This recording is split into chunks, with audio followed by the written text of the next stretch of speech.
자, 한국 정치. 그 한복판에는 정말 뭐랄까 찬사와 비난을 한 몸에 받는 인물이 있죠. 바로 이재명 대표입니다. 도대체 이 사람은 유능한 개혁가일까요? 아니면 그냥 부패한 포퓰리스트일까요? 오늘 이 완전히 다른 두 개의 현실 한번 제대로 파헤쳐 보겠습니다. 이 질문을 한국 사람들한테 던지잖아요? 그럼 진짜 재밌는 현상이 벌어져요. 마치 서로 다른 나라에 사는 사람들한테 묻는 것 같아요. 답변이 정말 극과 극이거든요. 누구한테는 영웅, 또 다른 누구한테는 거의 악당 취급을 받죠. 이건 그냥 정치적 견해가 좀 다르네 이 수준이 아니에요. 정말로 두 개의 평행 우주가 꽝 하고 부딪히는 느낌이랄까요? 자, 그래서 이 충돌이 가장 뜨겁게 벌어지는 세 가지 전쟁터를 중심으로 그 실체를 한번 들여다보겠습니다. 네, 바로 주요 스캔들, 그리고 그의 경제 비전, 마지막으로 외교 정책, 이 세 가지를 놓고 완전히 다른 이야기들이 어떻게 만들어지는지 지금부터 하나씩 짚어보겠습니다. 자, 첫 번째 전쟁터입니다. 바로 대장동 개발 스캔들이죠. 아마 들어보셨을 텐데요. 이 사건이야말로 이재명 대표를 둘러싼 거의 모든 논란의 시작점, 그리고 반대편에서 가장 날카롭게 공격하는 바로 그 지점입니다. 그의 지지자들은 뭐라고 할까요? 이건 정의를 찾는 수사가 아니라는 겁니다.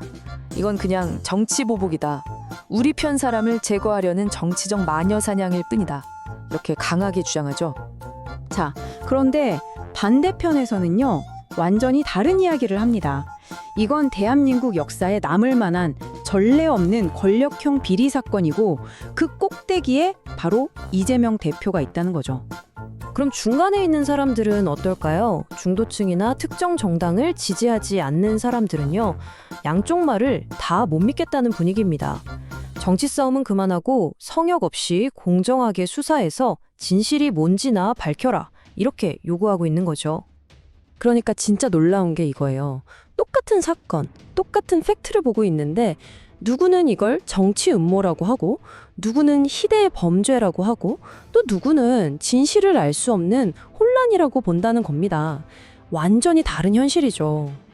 자, 이런 극심한 대립은 여기서 끝나지 않습니다. 그의 경제 정책, 특히 복지 문제로 넘어가면 이 구도가 그대로, 아니 어쩌면 더 격렬하게 나타나는데요. 이게 바로 두 번째 전쟁터입니다. 이재명 대표 하면 딱 떠오르는 정책이 있죠. 바로 기본소득. 지지조들은 이 정책에 열광합니다. 이건 그냥 돈 몇 푼 나눠주는 게 아니다.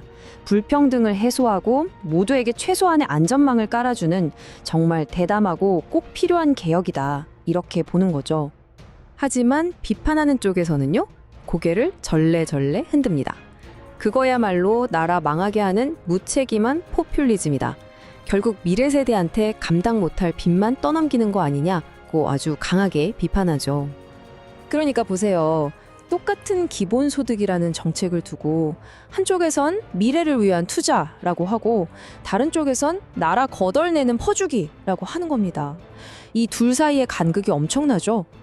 그래서 이런 질문이 나올 수밖에 없어요. 어디까지가 꼭 필요한 복지고 어디부터가 위험한 포퓰리즘이냐. 중도적인 시각에서는 의도는 좋은 것 같은데? 그거 진짜 실행 가능해? 그 돈은 다 어디서 나는데? 이런 현실적인 물음표를 던지는 거죠.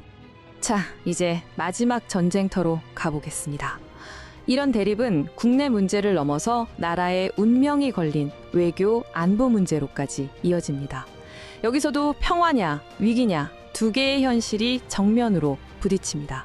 진보 진영 쪽에서는 지금 정부의 외교를 보면서 이건 구려궤도다, 외교 참사다 이렇게까지 이야기하거든요. 그러면서 이재명 대표가 국익을 최우선으로 하는 대화를 통한 실용적인 외교로 이 상황을 바로잡을 수 있는 대안이라고 보는 겁니다. 반면에 보수 진영에서는 뭐라고 할까요? 그건 너무 순진한 생각이다. 북한하고 대화하자는 건 결국 저들의 핵 개발 시간만 벌어주는 꼴이고 우리의 핵심 동맹인 미국과의 관계만 해치는 위험한 발상이다 라고 비판하죠. 여기서도 중도층은 양쪽의 극단적인 주장을 좀 경계하는 편입니다. 대화도 중요하지만 그렇다고 국방을 소홀히 해서는 안 된다. 이 둘의 균형을 잡는 현실적인 접근이 필요하다고 생각하는 거죠. 정말 흥미롭지 않나요?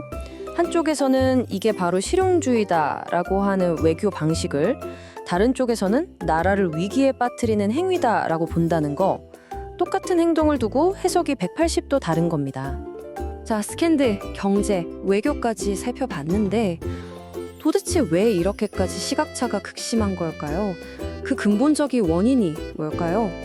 사실 이건 단순히 이재명이라는 한 정치인 개인의 문제가 아닐 겁니다. 이건 한국 사회가 가진 더 깊은 가치관의 충돌을 보여주는 거죠. 정의란 무엇인가? 국가의 역할은 어디까지인가? 그리고 대한민국의 미래는 어떤 모습이어야 하는가에 대한 근본적인 생각 차이가 이재명이라는 인물을 통해 폭발하고 있는 겁니다. 한쪽이 성과라고 부르는 걸 다른 쪽은 위협으로 느끼는 거죠.